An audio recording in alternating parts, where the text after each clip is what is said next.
نیکی کے حقیقی تصور میں آج موضوع سخن قرآن مجید فرقان حمید ہے، اور نیکی کے حقیقی تصور کی آج 5ویں قسط میں ہم کچھ گفتگو کریں گے۔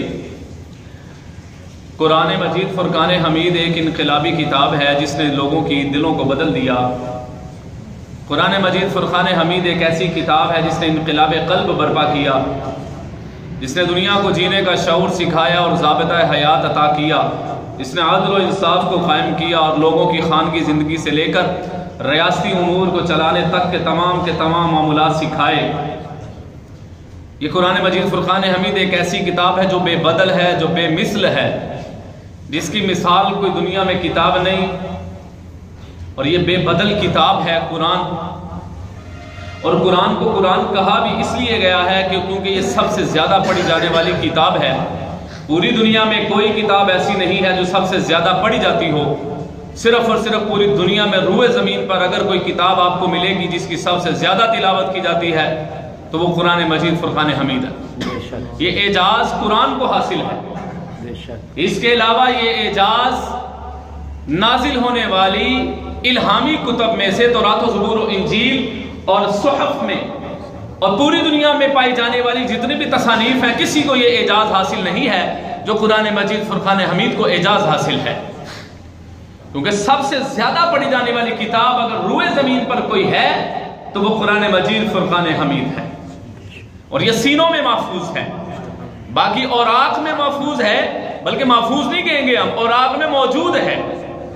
قرآن مجید واحد کتاب ہے جو اوراق میں موجود بھی ہے، محفوظ بھی ہے، اور سینوں میں موجود بھی ہے، محفوظ بھی ہے۔ کیوں نہ ممتاز ہو اسلام دنیا بھر کے دینوں میں، وہاں مذہب کتابوں میں، یہاں قرآن سینوں میں، یہاں قرآن سینوں میں موجود ہے۔ اور نبی دو عالم کے دور سے صحابہ نے قرآن مجید فرقان حمید کو اپنے سینوں میں محفوظ کر لیا تھا۔ اور میں کیوں نہ قربان جاؤں جناب عمر رضی اللہ تعالیٰ عنہ کی ذہانت و فطانت پر اور آپ کی بصیرت پر کہ آپ نے تراویح میں قرآن شروع کروا کے ہمیشہ کے لیے حفاظ کے سینوں میں قرآن کو محفوظ کر دیا۔ ذرا سوچئے کہ تراویح میں ہم قرآن مجید فرقان حمید کو سننے کے لیے تیار نہیں ہیں، اور وہ کتنے عظیم لوگ ہیں جو مصلی پہ کھڑے ہو کے الف لام میم سے لے کے والناس تک پورا قرآن اپنے سینوں میں محفوظ کیے ہوئے ہیں اور ہمیں قرآن سنا رہے ہیں، اور اپنی ذمہ داری سمجھ رہے ہیں کہ ہم نے قرآن سنانا ہے۔ وہ سنانے والا ایسے ہے جیسے اس پہ جمود چھایا ہوتا ہے، وہ سکوت چھایا ہوتا ہے۔ حضرت عباد رضی اللہ تعالیٰ عنہ فرماتے ہیں رسول عرب و عجم صلی اللہ علیہ وسلم نے میری اور ایک صحابی کی ڈیوٹی لگا دی کہ آپ نے پہرا دینا ہے آپ نے۔ اللہ تعالیٰ کی ذات عالی کو دو آنکھیں بڑی محبوب ہیں۔ نمبر 1 اس کہ جو آنکھ اللہ کی یاد میں روتی ہے وہ اللہ کو آنکھ بڑی محبوب ہے، اور دوسری آنکھ جو دین اسلام کی نگرانی کے لیے ساری رات جاگتی ہے، اللہ کو یہ دو آنکھیں بڑی محبوب ہیں۔ وہ صحابی کہتے ہیں رسول اللہ صلی اللہ علیہ وسلم نے ہماری ڈیوٹی لگائی۔ حضرت عباد فرماتے ہیں کہ میں سو گیا، تو دوسرے صحابی کہتے ہیں کہ بجائے اس کے کہ میں کسی اور کام میں مشغول ہو جاؤں اور مجھے نیند آ جائے، وہ کہتے ہیں میں نماز میں کھڑا ہوا اور میں نے قرآن مجید فرقان حمید کی تلاوت شروع کر دی۔ یہاں سے ایک کفار کی طرف سے تیر لگا، اور آپ نے حالت نماز میں حالت تلاوت قرآن کے اندر وہ تیر نکال کے پھینک دیا۔ دوسرا تیر لگا، اسی حالت میں رہے، دوسرا تیر بھی نکالا۔ جب تیسرا تیر لگا اور آپ حالت اضطراب میں آئے، حالت کرب میں آئے، بے چین ہوئے، تکلیف کی شدت میں جب اضافہ ہوا، آپ نے جلدی نماز سے فراغت حاصل کر کے ساتھ سوئے ہوئے حضرت بات کہتے ہیں مجھے جگایا، اور میں دیکھا کہ اب خون میں لطپت ہیں۔ اور یہ واقعہ اس وقت کا ہے جب حالت نماز میں خون نکلنے سے وضو نہیں ٹوٹتا تھا، یہ اس سے پہلے کی بات ہے۔ تو کہتے ہیں میں نے دیکھا کہ یہ خون میں لطپت ہے۔ آپ نے فرمایا بھائی تیرے ساتھ یہ معاملہ کیا ہوا؟ کہنے لگے اس طرح میں حالت نماز کے اندر تھا تو مجھے تیر لگے۔ فرمایا تم نے مجھے جگا کیوں نہیں دیا؟ فرمایا میں قرآن میں اتنا مشغول تھا کہ مجھے ہوش ہی نہ رہی کہ مجھے تیر لگ رہے ہیں، نہ کوئی زخم کی درد تھی، نہ تکلیف تھی، نہ حالت شدت تھی۔ اور یہاں پر 4 رکعت نماز فرض پڑھنی پڑ جائے اور امام صاحب تھوڑی سی قرات کو لمبا کر دیں تو کوئی خارج کرنا شروع کر دیتا ہے، کوئی کپڑوں کو سیدھا کرنا ہے، کوئی حرکت میں آ جاتا ہے۔ تراویح میں دیکھیے سی 10 منٹ قرآن کی تلاوت ہوتی ہے، گھڑی کی طرف دیکھنا شروع کر دیتے ہیں۔ ہمارے اندر وہ شوق اور ولولہ اور جذبہ ہی نہیں ہے قرآن کو سننے کا۔ ایک ہے قرآن پڑھنا اور پڑھنے والے کی، ایک ہے قرآن سننا یہ بھی بڑی سعادت کی بات ہے. اور ایک ہے قرآن پڑھنا. آئیے میں آپ کو بات بتاتا ہوں. قرآن چونکہ ایک انقلابی کتاب ہے. قرآن نے لوگوں کی زندگیوں کو بدلا ہے. قرآن نے ایک انقلاب برپا کیا ہے. عبداللہ بن مقفع ایک بہت بڑے شاعر گزرے ہیں. اتنا بڑا ادیب تھے, اتنے بڑے ادیب تھے یہ آتش پرست مجوسی تھے, آگ کی پوجا کرتے تھے, لیکن عربی اتنی آتی تھی کہ عرب والے بھی ان کے سامنے زانو و تلمذ اختیار کرتے تھے. عرب والے بھی ان کے سامنے جھک کر بیٹھتے تھے, اتنی عربی پر مہارت تھی. لوگوں نے کہا کہ ہم آپ کو پیسے دیتے ہیں, منہ مانگے, بہت منہ مانگے دام دیں گے, آپ قرآن کے مقابلے میں لکھیں. کہتے ہیں تاریخ کی روایت میں آیا کہ 6 مہینے وہ بندہ اپنے گھر سے باہر نہیں نکلا بلا ضرورت. قرآن کے مقابلے میں لکھتا, پھاڑ دیتا, قرآن کو سامنے رکھا ہوا, پھر لکھتا, پھر پھاڑ دیتا, پھر لکھتا, پھر پھاڑ دیتا, کیونکہ اس کے لیول کا نہیں آ رہا تھا. 6 مہینے کے بعد اس نے کچھ لکھا, اور لکھنے کے بعد مسودہ تیار کیا. مسودہ تیار کرنے کے بعد جنہوں نے ان کو پیسہ اور مال و دولت دی ہوئی تھی, ان کے پاس جب مسودہ لے کے جانے لگا کہ آج میں نے 6 مہینے بعد قرآن کے مقابلے میں کچھ لکھ لیا ہے, وہ گزر رہا تھا تو ایک مسلمان بیٹی قرآن کی تلاوت کر رہی تھی. جب قرآن کی تلاوت کر رہی تھی, وقیل یا ارض ابلعی پہ جب پہنچی نا, یہ عرب والے وہ ادیب لوگ تھے, وہ سمجھتے تھے کہ عربی کی فصاحت اور بلاغت کیا ہے.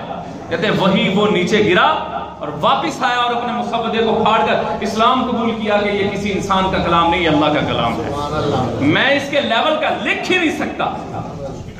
حضرت لبید کے بارے میں نہیں آتا کہ مکہ مکرمہ میں بیت اللہ میں ایک جگہ متعین تھی, اس جگہ پر لوگ اپنا کلام لکھتے تھے, اور اس جگہ پر لکھاتے. سالانہ مقابلہ ہوتا شاعری کا, اینول فنکشن ہوتا تھا پوئٹری کا, اور جو اچھا کلام لکھتا تھا اس کے کلام کو وہاں پہ لگا دیا جاتا تھا. حضرت لبید فرماتے ہیں کہ میں نے بھی وہ کلام لکھا, اور کلام لکھنے کے بعد جب ہم وہاں پر, حضرت لبید وہ ہیں جو اپنا ان کا کلام وہاں پہ لکھا گیا, یعنی اتنے بڑے شاعر تھے, اتنے بڑے شاعر تھے. تو حضرت عمر رضی اللہ تعالیٰ عنہ کے دور کے اندر 7ویں آخری جنہوں نے لکھ کے وہاں پہ لگایا تھا, جو پوائٹ آف دا ایئر جن کو لقب ملا تھا, پورے سال کا جو شاعر جس کو مختص کیا گیا تھا, وہ یہ تھے. حضرت عمر رضی اللہ تعالیٰ عنہ کے دور میں آپ نے فرمایا, حضرت عمر نے فرمایا لبید تم شعر کیوں نہیں کہتے؟ تو جملہ سنیے, آپ نے فرمایا قرآن کے بعد بھی کوئی لکھنے کے قابل کوئی چیز رہ گئی ہے؟ قرآن کے بعد بھی کوئی پڑھنے کہنے کی چیز رہ گئی ہے؟ قرآن آ گیا ہے. آپ نے قرآن کی موسیقی سے فائدہ نہیں اٹھایا. قرآن ایک ایسی غنا میں چلتا ہے کہ ایک سے لہریں قرآن کی چلتی ہے, اور پڑھنے والوں نے تو لہروں میں انسان کو ڈبو دیا ہے.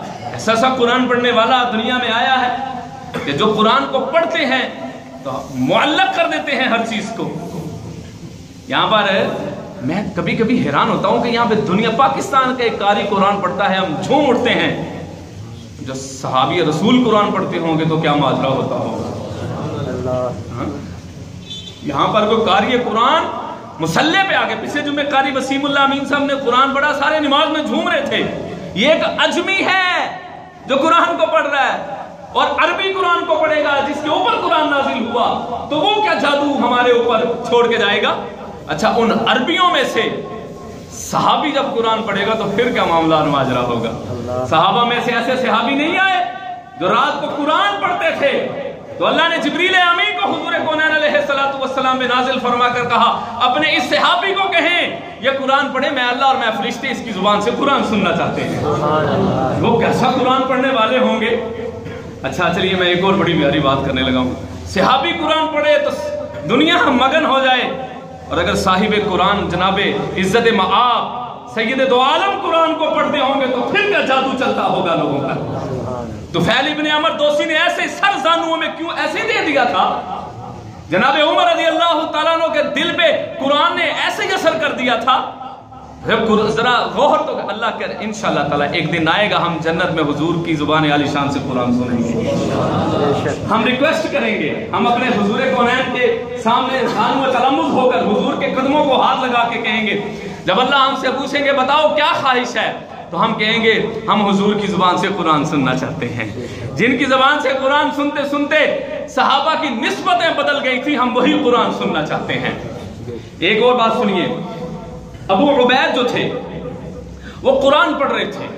ابو عبید قرآن پڑھ رہے تھے, ایک بدو, عربی بدو گزرا. جب قرآن مجید فرقان وہ جا رہے تھے سفر میں اور بدو قریب سے گزرا. جب قرآن کی آواز کانوں میں پڑی نا تو اللہ کا ایک جملہ جب کانوں میں پڑا, وہ سواری سے نیچے آئے اور سجدے میں گر گئے. اور سجدے میں, بھائی تجھے کیا ہوا؟ فرمایا کہ یہ جو تو پڑھ رہا ہے یہ کسی دنیا کے انسان کا کلام نہیں ہے, مجھے بتا یہ کیا ہے؟ فرمایا یہ اللہ کا قرآن ہے. اور قرآن سن کر دین اسلام میں داخل ہو رہے ہیں لوگ.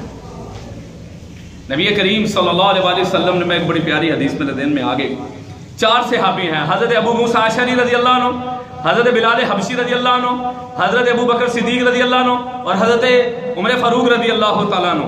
حضرت ابو موسیٰ اشعری, حضرت بلال حبشی, حضرت ابو بکر صدیق اور حضرت عمر رضی اللہ تعالیٰ عنہ قرآن پڑھ رہے ہیں. نبی کریم صلی اللہ علیہ وسلم گلیوں سے گزرے, آپ نے دیکھا ابو بکر قرآن پڑھ رہے ہیں, اور اب چپکے سے, لوگ پہلے گھروں میں قرآن پڑھتے تھے, آج گھروں سے میوزک کی آواز آتی ہے, ہر گھر ہر ہاتھ میں موبائل ہے, اور موبائل سے مجال ہے جو کسی نے قرآن لگایا ہو, مجال ہے جو کسی نے رسول عرب و عجم کی نعت رسول چلائی ہو. بچے کے ہاتھ میں موبائل ہے, اور موبائلوں پہ کیا چل رہا ہے؟ گانے چل رہے ہیں. قرآن ناپید ہو گیا نا. حضرت ابو بکر صدیق قرآن کی تلاوت کر رہے ہیں, حضور دو عالم صلی اللہ علیہ وسلم چلتے چلتے جناب ابو بکر کے پاس آئے. حضرت ابو بکر مگن ہے, پڑھ کون رہا ہے؟ جناب ابو بکر صدیق, اور سن کون رہے ہیں؟ جناب امام الانبیاء صلی اللہ علیہ وسلم. جناب ابو بکر قرآن پڑھنے والے, اور جناب نبی دو عالم قرآن سن رہے ہیں. آپ آگے چلے, آپ نے دیکھا کہ جناب عمر قرآن کی تلاوت کر رہے ہیں.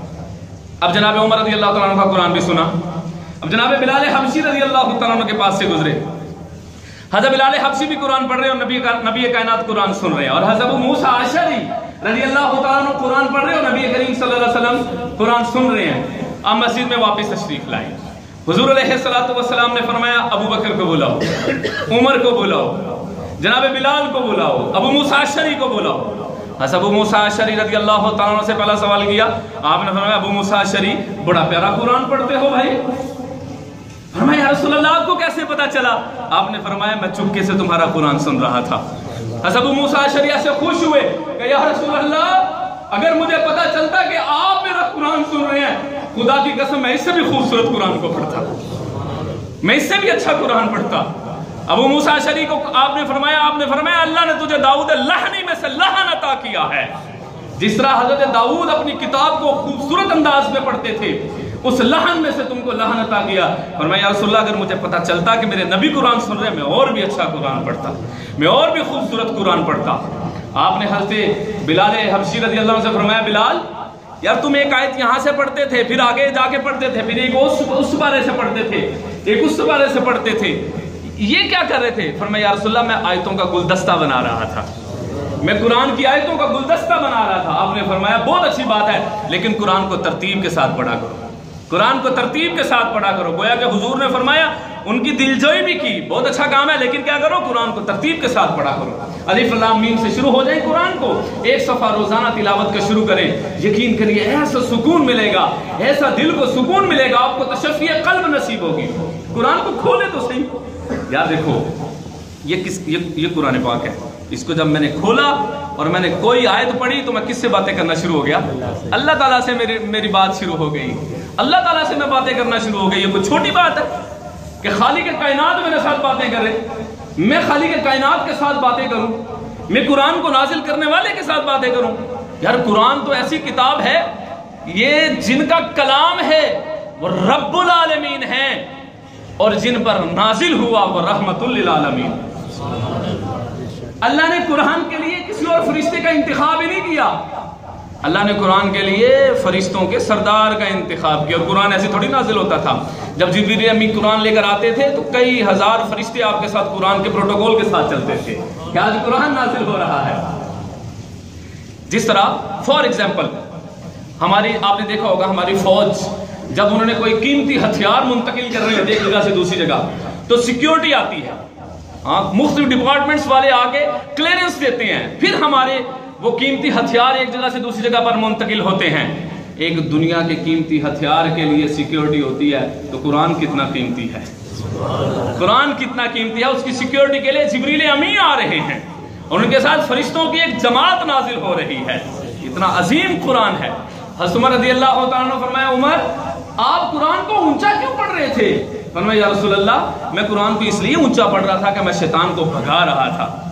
آپ نے فرمایا عمر تم تھوڑا قرآن کو آہستہ پڑھا کرو۔ اور پھر حضرت ابوبکر صدیق رضی اللہ تعالیٰ عنہ سے پوچھا صدیق آپ قرآن کو آہستہ کیوں پڑھ رہے تھے؟ جواب سنیے گا، فرمایا یا رسول اللہ میں جس کو سنا رہا تھا وہ سن رہا تھا۔ آپ نے فرمایا صدیق آپ تھوڑا سا آواز کو اونچا کریں، عمر آپ تھوڑا سا آواز کو پست کریں، اور بلال آپ ترتیب کے ساتھ پڑھیں۔ اور ابو موسیٰ اشعری کو کہا اللہ نے تجھے دعوت لاہنی عطا کیا ہے، قربان جاؤں یہ قرآن پڑھنے والے کتنے عظیم لوگ تھے۔ آج ہمارا قرآن کے ساتھ تعلق مضبوط ہونا چاہیے نا۔ قرآن مجید فرقان حمید کے بارے میں اقبال نے کہا قرآن میں ہو غوطزن اے مرد مسلمان اللہ کرے تجھ کو عطا جدت کردار۔ ہم نے کردار میں جدت لے کر آنی ہے، اور وہ صرف اور صرف ایک ہی چیز سے آ سکتی ہے، اور وہ کیا ہے؟ قرآن۔ حضرت علی المرتضیٰ رضی اللہ تعالیٰ عنہ سے حضور نے فرمایا قرب قیامت فتنے برپا ہوں گے، دائیں طرف سے بھی فتنہ آئے گا، بائیں طرف سے بھی فتنہ آئے گا، آگے سے بھی فتنہ آئے گا، پیچھے سے بھی، چاروں طرف سے فتنے انسان کو گھیر لیں گے۔ تو فرمایا یا رسول اللہ جب ہر طرف سے فتنہ آئے گا تو فتنے سے کیسے بچیں گے؟ ہمیں بتا دیں، کوئی نسخہ بتا دیں کہ ہم فتنوں سے بچ جائیں۔ دیکھیے نا، میں قربان جاؤں صحابہ پر کہ ان کی فطانت اور ذہانت کہاں پر کام کرتی تھی۔ وہ سوال جو ہمارے ذہنوں میں 1450 سال بعد پیدا ہو رہے ہیں، ان کا حل صحابہ نے اپنے سوال کے ذریعے ہمیں بتا دیا ہے۔ یا رسول اللہ وہ جو فتنے آئیں گے ان فتنوں پر قابو کس طرح پائیں گے؟ میرے نبی کریم صلی اللہ علیہ وسلم نے فرمایا اس دور میں ایک ہی چیز ہے جو تمہیں فتنوں سے بچا سکتی ہے۔ فرمایا یا رسول اللہ مجھے بتائیں وہ کون سی چیز ہے؟ فرمایا وہ اللہ کا قرآن ہے، وہ جو تمہیں فتنوں سے بچا لے گا، جو تمہیں بدعات سے بچائے گا، جو تمہیں گناہ کبیرہ سے بچائے گا، جو تمہیں گناہ صغیرہ سے بچائے گا۔ تو آج اگر فتنوں سے بچنا چاہتے ہیں تو قرآن مجید فرقان حمید کے ساتھ اپنے دامن کو وابستہ کرنا پڑے گا۔ حضرت عمر رضی اللہ تعالیٰ عنہ کے دور کا ایک واقعہ میرے ذہن میں آ گیا، میں آپ کو سناتا چلتا ہوں۔ انشاءاللہ امید کرتا ہوں کہ اس واقعے سے آپ کے قلوب ایمان اور قرآن کے نور سے منور ہو جائیں گے۔ کہہ دیں انشاءاللہ۔ انشاءاللہ قرآن ایک ایسی کتاب ہے جو ہمارے قلوب کو ایمان کے نور سے اور قرآن کے نور سے منور کرے گی۔ وہ حضرت عمر کے دربار میں آتا، دستک دیتا اور بھیک مانگتا۔ حضرت عمر نے اس کو پہلی دفعہ بھی دے دیا، وہ پھر آیا، کچھ مانگا، آپ نے پھر عنایت فرما دیا، وہ پھر آیا، اس سے پھر کچھ مانگا، آپ نے پھر عنایت کر دیا۔ جب چوتھی مرتبہ آیا نا تو حضرت عمر رضی اللہ تعالیٰ نے فرمایا بھائی کیا کرتا ہے؟ جا اللہ کا قرآن پڑھا کر، مانگتا رہتا ہے یہاں پہ، جاؤ اللہ کا قرآن پڑھو جا کر۔ حضرت عمر رضی اللہ تو کئی عرصہ بیت گیا، آپ نے پوچھا یار وہ سائل ہی دوبارہ آیا۔ فرمایا جی ہم اس کو تلاش کرتے ہیں۔ اس کو تلاش کیا اور فرمایا جب ملے تو اس کو کہنا کہ عمر بلا رہے ہیں، امیر المؤمنین بلا رہے ہیں۔ جب بلایا گیا تو سامنے لا کر بٹھایا تو کہا یار اب آپ آتے نہیں ہو میرے دربار میں، اب آتے نہیں ہو عمر سے ملنے کے لیے، کیا ہوا؟ کیا اللہ نے تجھے غنی کر دیا؟ جواب سنیے گا، فرمایا عمر آپ نے مجھے جو نسخہ بتایا تھا نا قرآن پڑھنے کا، میں پہلے آپ کے سامنے آگے بھیک مانگتا تھا، اب جب سے آپ نے مجھے قرآن دے دیا ہے قرآن پڑھنے سے فراغت نہیں ملتی، اللہ یہیں سے رزق کا بھی سبب پیدا فرما دیتے ہیں۔ قرآن تو ایک ایسی چیز ہے، کوئی قرآن پڑھے تو صحیح، کوئی آئے تو صحیح۔ قرآن تو ایک پکار کے کہہ رہا ہے کوئی مجھ سے رزق مانگنے والا میں اس کو بتاؤں، ہے کوئی مجھ سے ہدایت مانگنے والا میں اس کو ہدایت دوں۔ آج ہر بندہ کہہ رہا ہے یار مولانا سکون نہیں ہے، مولانا زندگی میں سکون نہیں ہے، مولانا زندگی میں سکون نہیں ہے۔ تو بھائی یہ سکون تو ملے گا قرآن پاک فرقان حمید سے۔ ہم نے قرآن مجید فرقان حمید کو جن مقاصد کے لیے استعمال کیا ہے ان مقاصد کے لیے قرآن تھا ہی نہیں۔ اسپیشلی بر صغیر پاک و ہند والوں نے جو قرآن کے ساتھ حشر کیا ہے، ایسا قرآن کے ساتھ حشر ہونا نہیں چاہیے تھا۔ پاکستان سب کانٹیننٹ جسے ہم بر صغیر کہتے ہیں، پاکستان، بنگلہ دیش اور انڈیا، سمجھنے والوں نے بھی بڑا قرآن سمجھا ہے۔ جب سمجھنے والوں نے سمجھا تو شاہ ولی اللہ محدث دہلوی پیدا کیے، شاہ عبد القادر محدث دہلوی پیدا کیے۔ سمجھنے والوں نے قرآن سمجھا تو پھر بڑے بڑے قرآن کو سمجھنے، پانی پت سے پھر اللہ نے قرآن پڑھنے والے پیدا کیے۔ بر صغیر پاک و ہند کی زمین میں سے اللہ نے پاکستان کی سرزمین کو چن لیا آج بھی آپ کے پاکستان کے پڑے ہوئے حافظ قرآن پوری دنیا سے پہلی پوزیشن لے کے سعودی عرب سے بھی یہاں پہ لوٹ رہے ہیں. یہ پچھلے جمعے جنہوں نے نماز پڑھائی ہے پوری دنیا میں تیسرے نمبر پر آئے ہیں. عربوں کو بھی پیچھے چھوڑ دیا. بھئی یہ دیکھیں قرآن کسی کی وراثت تو نہیں ہے نا. قرآن تو سب کا ہے. قرآن تو ہر مسلمان کا ہے. تو قرآن تو میں نے پچھلے جمعے بھی عرض کیا تھا کہ قرآن ایک ذاتہ حیات ہے. قرآن نے ہدایت کے ذریعے بتائے, قرآن نے عروج کے ذریعے بتلائے ہیں. یہ کہیں لکھا ہوا ہے کہ غیر مسلم اگر قرآن کے بتائے ہوئے طریقوں پر عمل کرے گا تو اس کو کامیابی نہیں ملے گی؟ یہ کہیں لکھا ہوا ہے؟ جو قرآن سے فائدہ اٹھائے گا وہ فائدہ حاصل کر لے گا. ہم نے قرآن کو صرف اور صرف تعویذ دھاگے لکھنے کے لیے استعمال کیا. ہم نے قرآن کو قوالی کے اندر پڑھنے کے لیے رکھ دیا. میں گانے کا لفظ بے ادبی ہے. آپ نے دیکھا نہیں ہے قرآن کی آیتیں طبلے سرنگیوں کے ساتھ پڑھی جا رہی ہیں. یہ قرآن کے ساتھ ظلم نہیں, صرف اور صرف قرآن سے تعویذ دھاگے لکھنے کا کام لیا گیا. قرآن کی آیات لکھ کر کہتے ہیں اس کو یوں کرو اور اس کو جلاؤ اور یہ کرو. یہ کیا ہے؟ یہ ظلم نہیں قرآن کے ساتھ. کہ قرآن صرف گلے میں لٹکانے کے لیے آیا ہے؟ یہ قرآن مجید فرقان حمید قوالیوں میں پڑھنے کے لیے آیا ہے؟ یہ قرآن پاک صرف درباری ملاؤں کے لیے آیا ہے کیا؟ درباروں میں صرف لوگوں کو صرف اور صرف اپنے چلے کاٹنے کے لیے قرآن نہیں آیا. قرآن پڑھنے والے جب قرآن پڑھتے ہیں تو پھر سنیے حضرت ذوالبجادین کا ذکر آ گیا. سب کہتے ہیں رضی اللہ تعالیٰ عنہ. مکے میں تھے, حضور کے عشق نے تڑپایا اور اسلام قبول کیا. اور اسلام قبول کرنے کے بعد آپ کے چچا نے, بڑے امیر زادے تھے, یہ لیجنڈ بوائے تھے, خوبصورت جوان, بہترین خوشبو, بہترین کپڑے استعمال کرتے تھے. قرآن کے ساتھ دل لگ گیا, نبی کے ساتھ دل لگ گیا. اور جب حضور کے ساتھ محبت ہو گئی تو چچا نے کہا سارا لباس بھی اتار دے. ننگا کر دیا, قمیض بھی اتار لی, شلوار بھی اتار لی کہ یہ دیوانہ ہے, نبی دو عالم کا ہو گیا. اپنی اماں کے پاس حاضر ہوئے, کہا اماں 2 چادریں عطا کر دے. ذوالبجادین کہتے 2 چادروں والا. اماں نے رحم کیا اور 2 چادریں عطا کر دی. ایک کا تہبند بنا لیا اور ایک کو اوپر لے لیا اور مکے سے روانہ ہوئے اور نبی دو عالم کے عشق کے اندر مدینہ المنورہ پہنچ گئے. حضور علیہ السلام کے سامنے 2 چادروں میں پڑے رہے. ان کی عادت شریفہ یہ تھی, یہ اونچی آواز میں قرآن پڑھتے تھے, اونچی آواز میں قرآن پڑھتے. ایک دن حضرت عمر رضی اللہ عنہ نے فرمایا ذوالبجادین وہ 2 چادروں والے ذرا قرآن کو آہستہ پڑھا کر. غصے میں کہا کیا کرتا ہے, ہمیں بھی تنگ کرتا ہے, آہستہ قرآن پڑھا کر. نبی دو عالم صلی اللہ علیہ وسلم نے ڈانٹ دیا جناب عمر رضی اللہ عنہ. فرمایا اسے نہ ڈانٹا کر, یہ وہ ہے جو قرآن کی اور میری محبت کے اندر مکے سے صرف 2 چادروں میں آیا ہے, صرف 2 چادروں میں آیا ہے. ان کے پاس اگر کوئی دولت تھی تو قرآن کی دولت تھی. آج ہمارے پاس اگر سب کچھ ہے, نہیں ہے تو قرآن نہیں ہے. سب کچھ ہے, قرآن نہیں ہے. صحت بھی ہے, تندرستی ہے, مال ہے, دولت ہے, گھر ہے, سب کچھ ہے. مجال ہے جو صبح اٹھ کے کوئی قرآن کو ہاتھ لگا جائے. قرآن کو غلاف میں لپیٹ کے رکھ دیا, کوئی پڑھنے کے لیے تیار ہی نہیں ہے. امام احمد ابن حنبل کے دور کا واقعہ ہے. امام احمد ابن حنبل کے دور کے اندر لوگوں نے قرآن کو مخلوق کہا. یہ مرد مجاہد, مرد قلندر کہتا ہے قرآن مخلوق نہیں, اللہ کا کلام ہے. اور اس جرم کی پاداش میں آپ کو پابند سلاسل کر دیا گیا, آپ کو اسیر جیل بنا دیا گیا اور آپ کے اوپر کوڑے برسائے جاتے. بادشاہ وقت آپ کے پاس حاضر ہوا اور کہا احمد میرے کان میں کہہ دے کہ قرآن مخلوق ہے. آپ نے فرمایا تمہارے پاس کوئی دلیل ہے؟ اگر دلیل ہے تو قرآن و سنت سے لے کر آ جاؤ, میں قرآن کو مخلوق مان لیتا ہوں.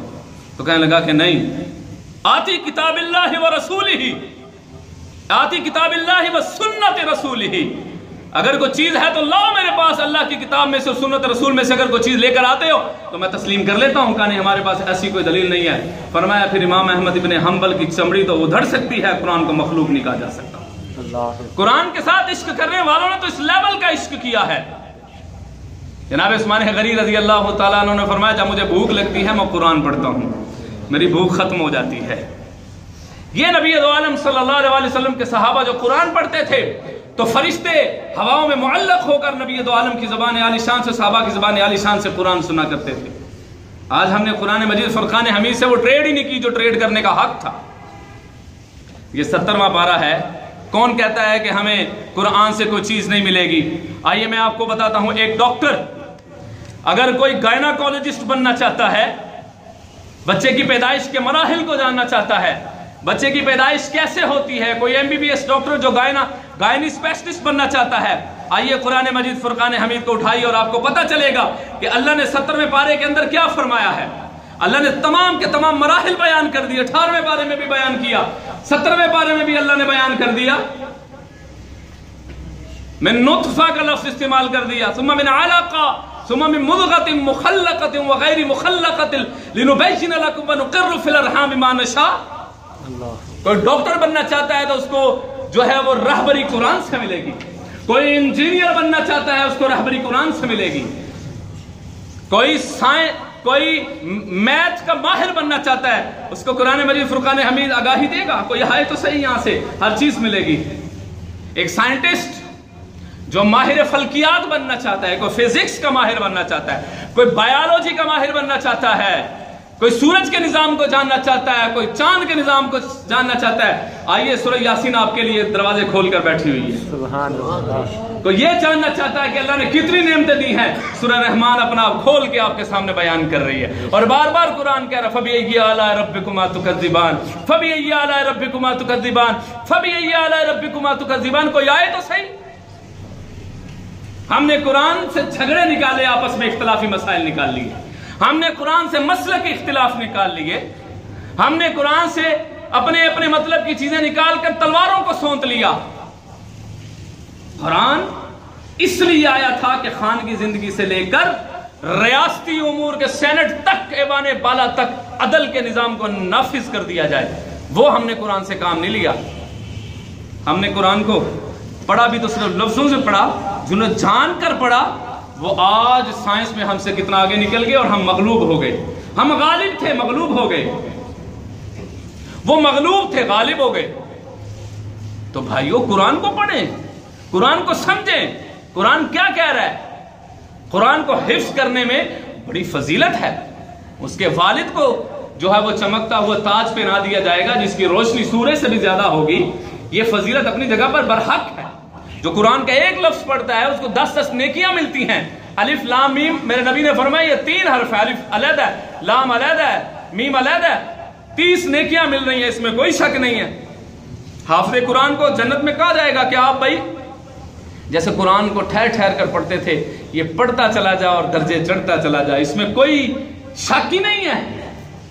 قرآن کے حفظ پہ سب کچھ ملے گا، لیکن جو بات سمجھنے والی ہے وہ بھی قرآن۔ افلا یتدبرون،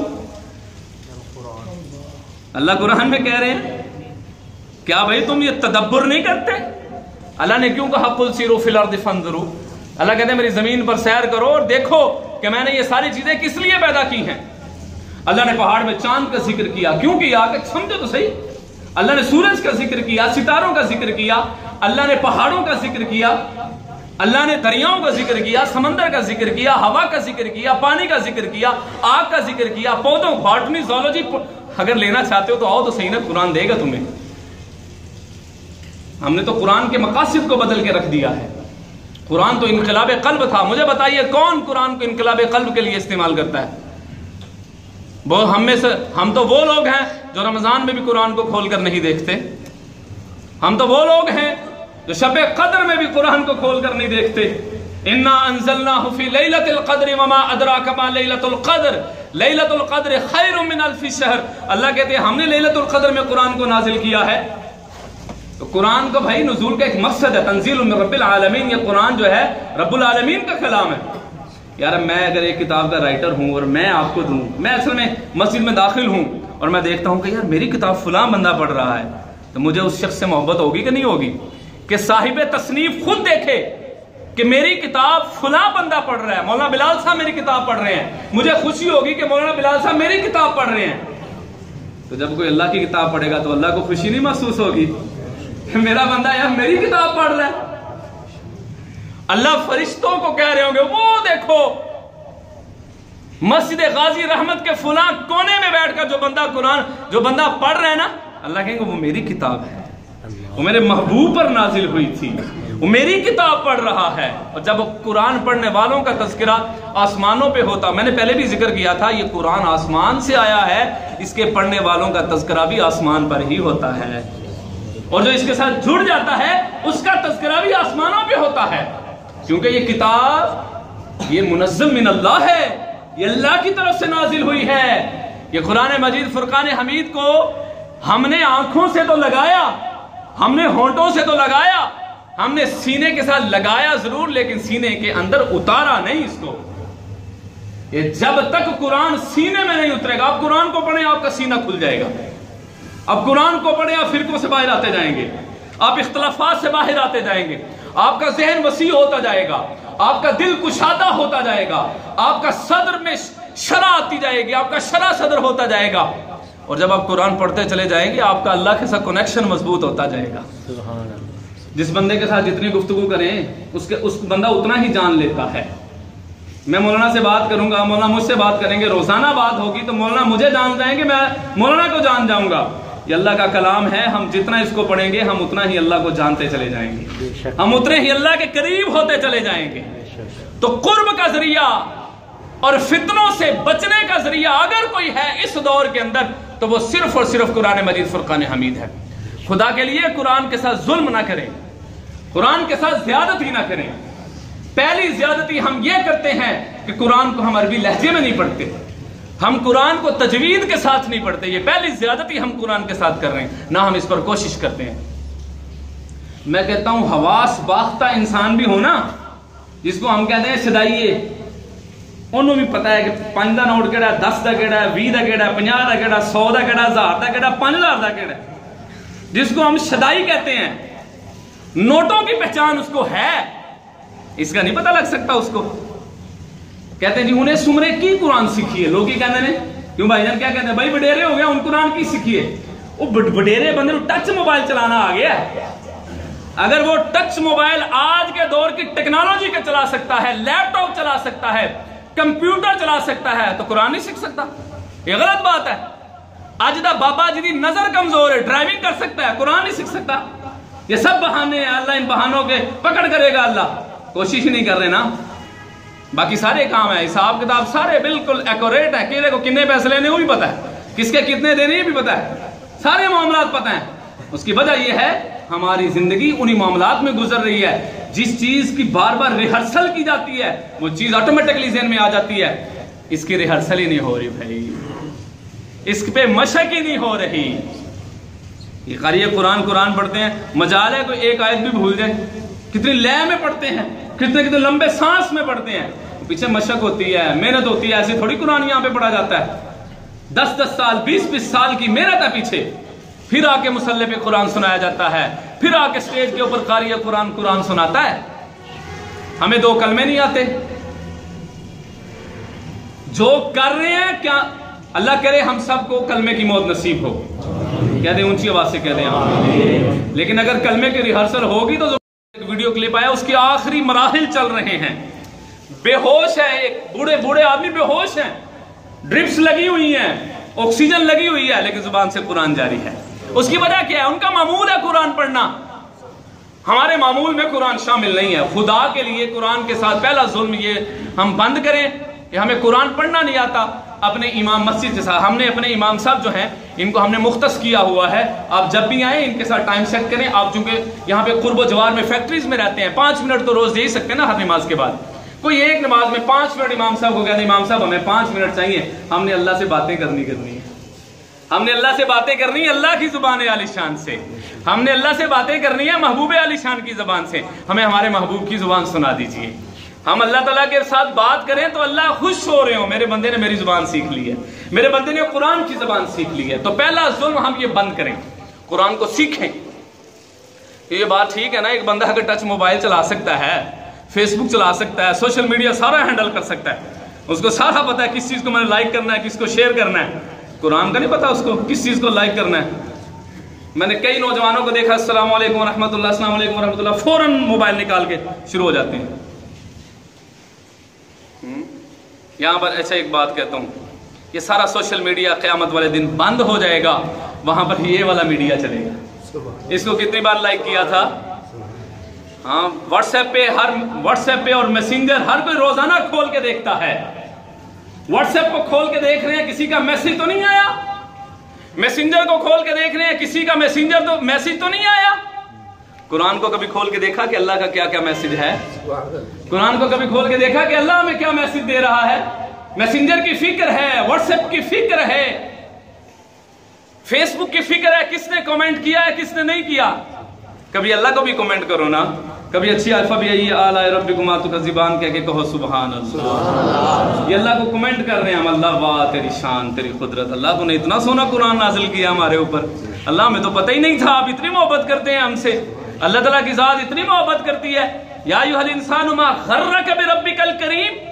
اس آیت میں مجھے ایسے لگ رہا ہے جیسے اللہ ہمیں جھنجھوڑ رہے ہیں. یا ایھا الانسان, اللہ نے مسلمانوں کو نہیں مخاطب کیا, پوری کائنات روئے زمین کے انسانوں کو مخاطب کر کے یا ایھا الانسان ما غرک بربک الکریم. اوے تم کس دھوکے میں پڑے ہو, کس چیز نے تمہیں دھوکے میں ڈالا ہوا ہے؟ میں تمہارا رب ہوں جو کریم ہے, میری طرف آؤ. کہیں پر اللہ یا ایھا الذین آمنوا کہہ کے پکار رہا ہے, کہیں اللہ کہہ رہا ہے لا تیأسوا من روح اللہ. اللہ کہتے ہیں مجھ سے نا امید نہ ہونا, کہ اللہ کہتے ہیں لا تقنطوا من رحمت اللہ. اللہ کہتے ہیں مجھ سے نا امید نہ ہونا, اتنی محبت. بات ختم کرتا ہوں. علامہ ابن قیم رحمت اللہ علیہ, اللہ اپنے بندے سے کتنی محبت کرتے ہیں. علامہ ابن قیم رحمت اللہ علیہ کا واقعہ میرے ذہن میں آ گیا.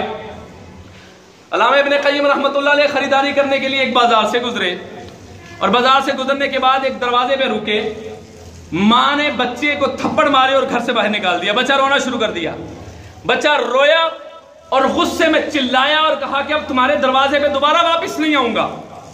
علامہ ابن قیم رحمۃ اللہ علیہ کہتے ہیں میں ماجرا دیکھ رہا تھا کہ اب چلتا کیا ہے, اگلا سین کیا ہوگا. بھلا یہ بچہ واقعی واپس آتا ہے؟ کہتے ہیں میں دروازے پہ رک گیا. تھوڑی دیر کے بعد دروازے پہ کونے پہ, گلی کے کونے پہ وہ بچہ گیا, اور تھوڑی دیر کے بعد آ کے دروازے پہ دہلیز پر بیٹھ گیا اور خاموشی کے ساتھ دروازے کی طرف دیکھنے لگا.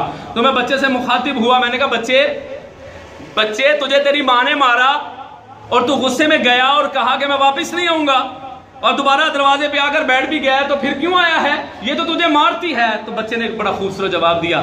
بچے نے کہا پھر کیا ہوا, مارتی ہے, کھانے کے لیے بھی تو یہی دیتی ہے نا, پہننے کے لیے بھی تو یہی دیتی ہے نا. ایک بچہ, کہتے ہیں بچے نے مجھے سکھا دیا کہ اللہ سے امید کس طرح رکھتے ہیں.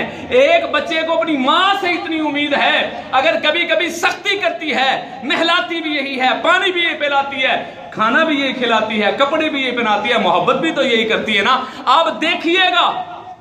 اچھا ہم لوگ تھوڑی سی سختی آ جائے تو شکوے شروع کر دیتے ہیں, تھوڑی سی پریشانی آ جائے تو اللہ تعالیٰ سے شکوے شکایتیں شروع کر دیتے ہیں. اللہ تعالیٰ یہ جو آزمائش آتی ہے نا, یہ آزمائش انسان کو اپنے قریب کرتی ہے. اللہ قرآن میں کہہ رہے ہیں نا ہم بڑے عذاب سے پہلے ان کو چھوٹے چھوٹے عذاب دیں گے. کیوں؟ اس لیے کہ بندہ میری طرف واپس آ جائے. دیکھو جب بندے کے بخار کے ساتھ جسم ٹوٹ رہا ہوتا ہے تو اس کی زبان پہ کیا آتے ہیں؟ یا اللہ مجھے صحت دے, یا اللہ مجھے صحت دے دے, یا اللہ مجھے صحت دے, یا اللہ مجھے صحت دے. اس وقت ڈاکٹر کا بھی خیال نہیں آتا. کس کا خیال آتا ہے؟ اللہ کا. تو بیماری میں بندہ اللہ کے قریب ہوتا ہے کہ نہیں ہوتا؟ جب پریشانی آتا ہے تو کیا کہتا ہے؟ یا اللہ آپ ہی ہیں جو میری پریشانی کو دور کریں گے. تو پریشانی میں انسان کس کے قریب ہو رہا ہے؟ آزمائش میں انسان کس کے قریب ہو رہا ہے؟ بیماری میں انسان کس کے قریب ہو رہا ہے؟ اللہ کے قریب ہو رہا ہے. اللہ اگر بیماری چھوٹی موٹی ڈال رہے ہیں, چھوٹی موٹی آزمائش ڈال رہے ہیں, پریشانی ڈال رہے ہیں, کبھی کبھی رزق کی تنگی آ گئی ہے, جاب چھوٹ گئی ہے, کاروبار میں خسارہ ہو گیا, تو پریشان نہ ہوا کریں. جب میں ماں کے پیٹ میں تھا پھر بھی تو اس نے ماں کے پیٹ میں میرے لیے رزق کا انتظام کیا تھا کہ نہیں کیا تھا؟ میں ماں کے پیٹ سے باہر آیا تو اللہ نے ماں کی چھاتیوں سے دودھ کی نہریں چلا کر میرے لیے رزق کا انتظام کیا. جب میں اس قابل ہوا کہ اللہ نے کہا, اللہ نے سمجھا, اللہ جانتے تھے اب یہ نرم غذا نہیں بلکہ سخت غذا کھانے کے قابل ہو چکا ہے, اللہ نے میرے منہ سے دانتوں کو, سخت دانتوں کو نکال دیا. پھر جب اللہ نے سمجھا کہ یہ اس سے بھی زیادہ سخت غذا کھانے کے قابل ہو گیا, اللہ نے دودھ کے دانت توڑ دیے اور بالکل اس سے زیادہ سخت دانت لگا دیے. اللہ رزق کا انتظام کر رہا ہے. وہ پرندے ہمیں روزانہ اڑتے ہوئے اور شام کو گھونسلوں کی طرف لوٹتے ہوئے یہ میسج ہمیں کنوے کر رہے ہیں, بھائیو او لوگو کہاں بھاگ رہے ہو, ہم نے کبھی رزق ذخیرہ نہیں کیا, رزق کا مالک اللہ ہے, محنت ہمارے ہاتھ میں, رزق کا مالک اللہ ہے. امام ابن قیم رحمت اللہ علیہ کہتے ہیں, وہ فرماتے ہیں میں دروازے پہ رکا رہا, تھوڑی دیر کے بعد ایسا ہی ہوا. بچے نے کہا آپ دیکھیے گا دروازہ کھلے گا, میری ماں مجھے اٹھا کے لے کے جائے گی. دروازہ کھلا, ممتا تو پھر ممتا ہوتی ہے, کتنی دیر انتظار کرتی. بچے کی جب تڑپ بڑی, دروازہ کھولا اور بچے کو سینے کے ساتھ لگایا اور اندر چلی گئی اور بچے کو چومنا شروع کر دیا. علامہ ابن قیم رحمت اللہ علیہ بے ہوش ہو کر نیچے گرے. آپ کے شاگرد آپ کے چاروں طرف کھڑے تھے، آپ نے ان کو ہوش دلوایا اور فرمایا حضرت کیا بات ہو گئی، آپ کیوں بے ہوش ہو گئے؟ فرمایا اس بچے کے عمل نے مجھے بے ہوش کر دیا۔ فرمایا کیا ہوا؟ کہ مجھے میرے نبی کی حدیث یاد آ گئی کہ یہ بچہ اپنی ماں کے ساتھ اتنی محبت کرتا ہے، یہ ماں اس بچے کے ساتھ اتنی محبت کرتی ہے۔ میرے نبی نے فرمایا جتنی ایک ماں اپنے بچے سے محبت کرتی ہے، اللہ اپنے بندے سے 70 گنا زیادہ اپنے بندے سے محبت کرتا ہے، وہ ہمیں تنہا نہیں چھوڑے گا۔ تو آئیے ہم قرآن کے ساتھ وعدہ وفا کریں، قرآن کو اپنے سینوں سے لگائیں۔ ایک قرآن کے ساتھ یہ ظلم نہیں کرنا کہ ہم اس کو عربی کے لہجے میں پڑھنا شروع کر دیں، دوسرا قرآن کو سمجھیں اور ترجمے کے ساتھ 2 آیات یا 3 آیتیں مبارکہ آپ ترجمے کے ساتھ پڑھنا شروع کریں۔ اب تو کوئی مشکل نہیں ہے یار، ہر گھر کے اندر ترجمے والا قرآن ہے، اس کو پڑھیں سمجھیں۔ جس آیت کی سمجھ نہیں آئی، تفسیر سمجھ نہیں آئی، ہم یہاں پر موجود ہیں، ہم سے پوچھیے۔ آپ جس محلے میں رہتے ہیں عالم دین کے پاس جائیے، انہیں کہیے ہمیں اس قرآن کی تفسیر سمجھا دیں۔ اللہ سے دعا اللہ مجھے اور آپ کو عمل کرنے کی توفیق عطا فرمائے۔ وآخر دعوانا الحمدللہ رب العالمین۔ ایک بات سنیے گا، ہم یہ کمی محسوس کر رہے ہیں کہ ہمیں مسائل سے آگاہی نہیں ہے، تو ہم نے ایک سلسلہ شروع کیا ہے، یہ فرض نماز کے فوراً بعد 2 منٹ صرف ہم آپ کے لیے